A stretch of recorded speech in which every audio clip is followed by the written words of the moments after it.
Hello. We are using the old camera today because, as you can see by the title, we are going to be cleaning up an Atomic Purple Game Boy today. So I ordered this. It's pretty clean as is, but there is some grot and stuff in it.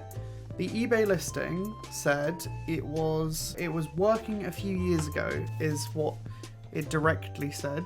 So I was pleasantly surprised when it arrived. We turned it on and it worked fine. It reads games, plays them absolutely fine. It just honestly needed a bit of a cleanup, so that's what I'm going to be doing today. We've got coffee over to the side, but yeah, nothing super intense, just a bit of a chill cleanup. Right, so it's not going to be a super long stream today. We'll get started. Got Tetris in there. I've been playing a lot of Tetris recently.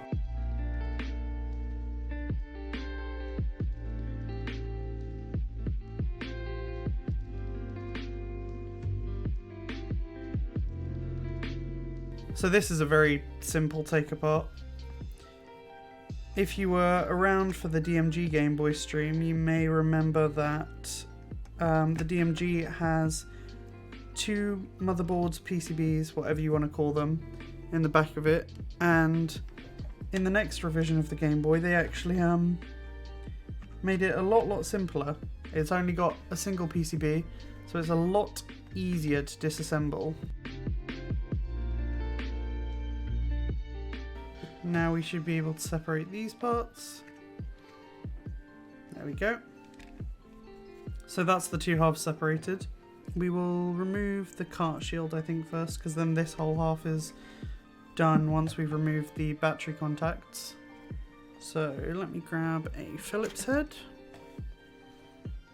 I've got my little bit holder for my screwdriver here. It's in like a little pod thing, which I quite like. Makes it simple. I just have the screwdriver bits that I use the most in there. Phillips head, that's what we need.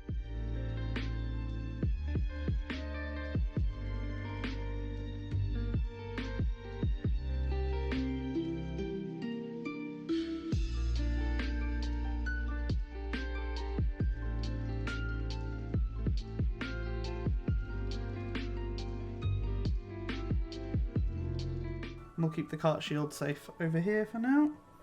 Let's remember the way that sits in. I think it only sits in one way.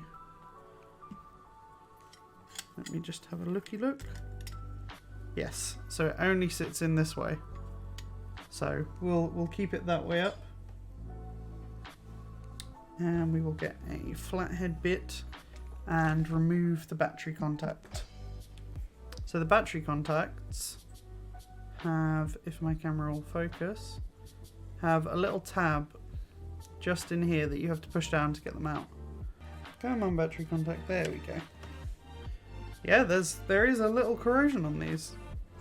I didn't think that because it was working absolutely fine. It's like surface level, so it's not going to cause too many issues. So that is that all separated. We're going to try and keep the stickers nice. You can get replacements if need be, but we're going to try and keep them as nice as possible. For now, I'll pop this over to the side while we get the PCB removed. First step, there are little tabs on the ribbon cable to the side. You should be able to see them. You can just pull those down with your fingernails, and that will loosen the ribbon cable. I don't think this ribbon cable has ever been removed though, from what I can tell. It seemed like the people I got it from were potentially an old couple. There we go, and then the ribbon cable just slides out.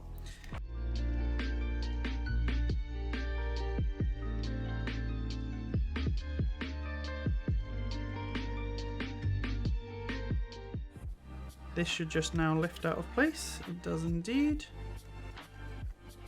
There we go. Oh no, that's in beautiful condition. We have nothing we need to do to this. This is being kept lovely. Wow. Yeah, this is in lovely condition. We're not even gonna touch this. We're just gonna put it to the side and leave it alone. You have a little looky at the button contacts. They're alright. A little dusty. Little dusty, but nothing that some hot soapy water won't fix. Yeah, predictably the D-pad is a bit worse. It usually is a bit worse. Yeah, and same with the start and select. They normally are a little more grotty.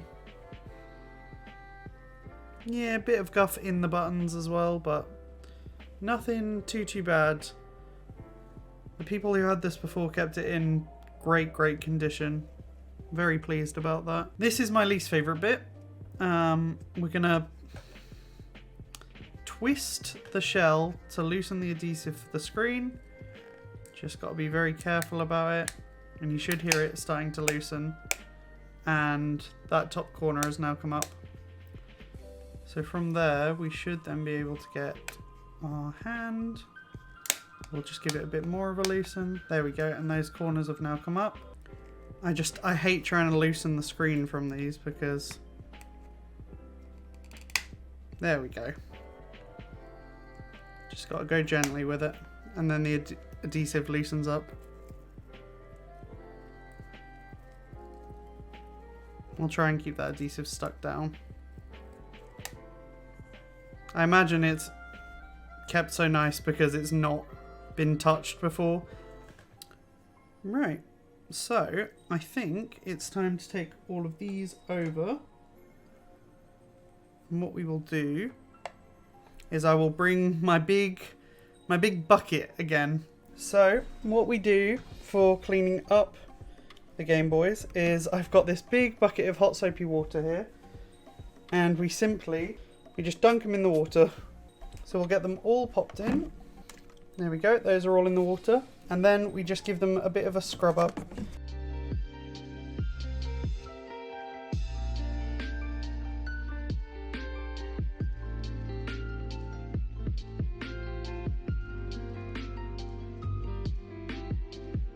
Right, and then we'll take these through to the kitchen and they just sit and soak for a little. Okie dokie. So I've got these back, and what I do to get them all dry is I've just got a big bundle of microfiber cloths that I bought off of Amazon, and I literally just pop them in there, and I make sure all of the little nooks and crannies that we scrubbed up are dry. I tend to start with the buttons just because they're a bit easier to get to.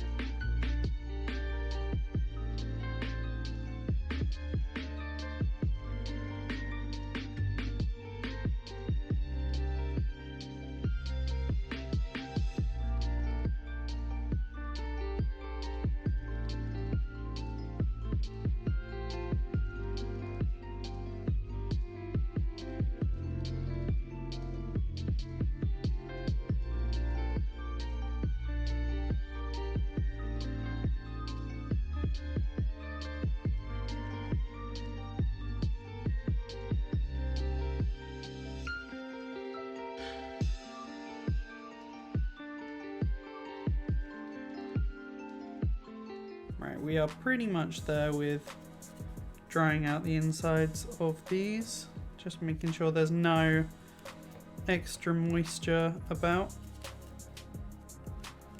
I think just to make sure, we're going to let these parts sit by the window for like an extra 10 minutes or so. So let me just get these down onto the microfiber. Microfiber is really good as well because it's non-abrasive, so it won't scratch up your lovely shells and everything. Let me go pop these by the window just so they dry out properly. Right. Let's get these polished up.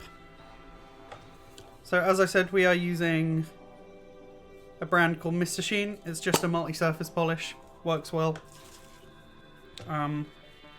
Really good for cleaning up plastic bits. I just give it a bit of a spray onto the cloth,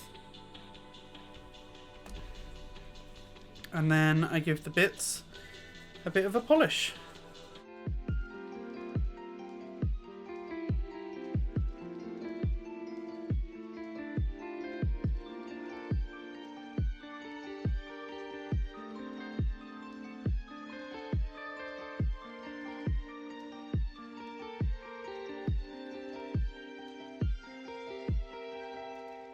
Right, let's get everything put back together. We want the IR port in, just trying to make sure no dust gets into that screen and no fingerprints as well. Right, let's get our actual screen back, make sure there's no dust on there. So we just pop that back into place.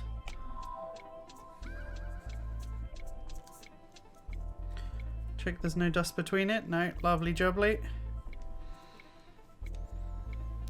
We will get our power switch and pop that back into place now as well. We'll get the buttons back in place. Then we just sit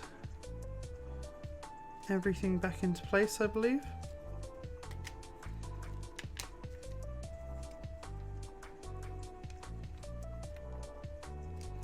Everything should just slot back in. Gotta make sure the ribbon cable is over the top. There you go. That'll probably be why everything wasn't slotting in properly. There we go. Now everything's sitting flush. So everything's flush back in there. We'll get the ribbon cable plugged back in, which should be an easy process. There we go.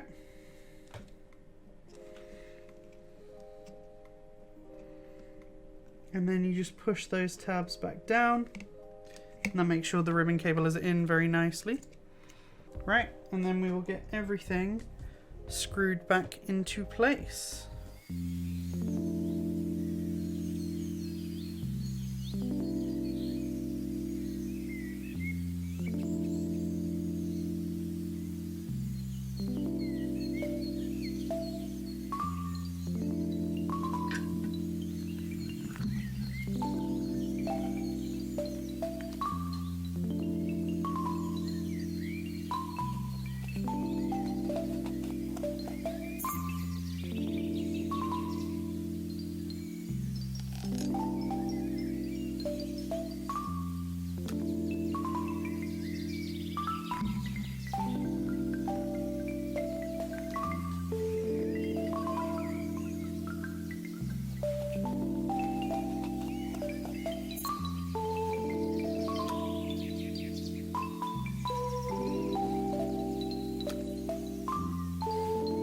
There we go, very shiny. What we'll do is we'll get some batteries in it and test all is still working fine. I mean, it should be. Hopefully it will be. Make sure our volume is all the way up. Yep. Get a game in it, make sure that's all still working fine.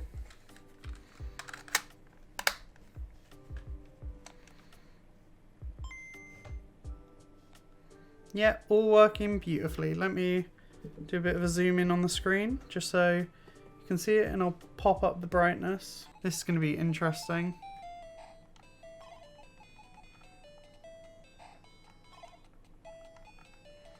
Because there is a slight delay.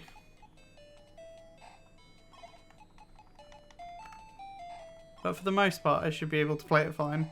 But yeah, this is all working, all cleaned up. Very, very pleased with this Game Boy.